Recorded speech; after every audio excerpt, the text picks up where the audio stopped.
Сәлем, бұл заманның кестелеу курсы. Бұл видеода біз Boolean бағдарламасындағы түстердің тізбегі жайлы үйреніп білеміз. Кеттік.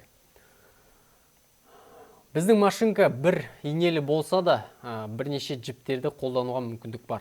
Қалайша, машинка, мысалы, қызыл түсте вышивка жасайды, одан кейін тоқтайды, сары түске оны сабақтаймыз, вышивка жасайды, тоқтайды, ақ, қара, мына жерде розовый. Машинка тоқтау үшін не істеу керек десеңіздер, бізге мына астындағы түстердің тізбегі көмектеседі. Егер де сіз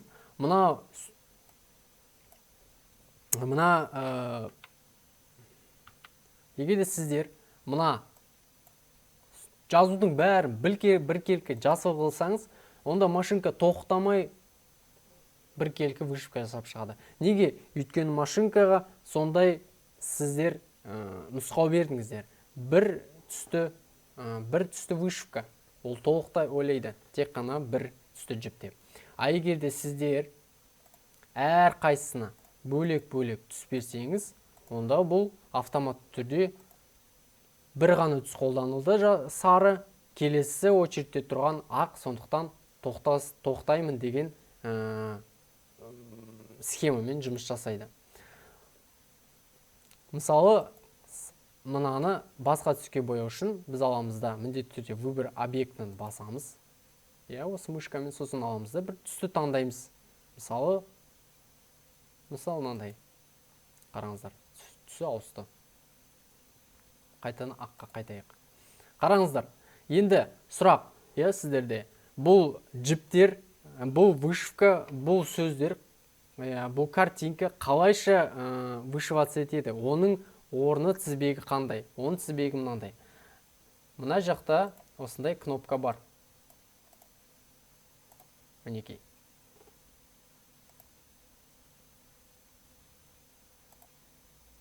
Список цвет объекта деген. Осын аламыз да басамыз. Кішкене оранжевый болды. Мінекей бізде шықты. Оң жақтан болады. Аламыз да одан кейін біріншісін басамыз. Ең бірінші вышивка жасалатын мынау. Ақ. Давайте по счету қояйық. Мынау. Логично бірінші болады. Сондықтан аламыз да жоғары көтереміз оны.